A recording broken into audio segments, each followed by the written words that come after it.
আচ্ছা, প্লাস্টিক নিয়ে অনেক কথাবার্তা চলছে, অনেক গবেষণা চলছে, অনেক আলোচনা চলছে, সমালোচনা। সবাই বলছে প্লাস্টিকটা খুব খারাপ।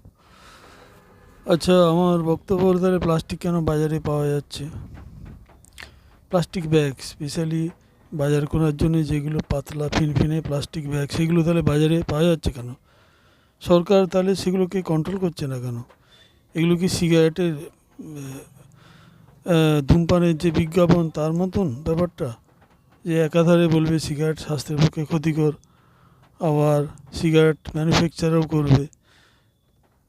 হ্যাঁ, যদিও ট্যাক্স বাড়াচ্ছে, কিন্তু প্লাস্টিকের ব্যাপারে সরকার যদি ম্যানুফ্যাকচারিং বন্ধ করে দেয় তাহলে তো সমস্যার সমাধান হয়ে যায়। এই ব্যাপারটা নিয়ে ধোঁয়াশা একটা রয়েই যায়। ঠিক আছে, কমেন্ট বক্সে আপনার মতামত ব্যক্ত করুন। Thank you.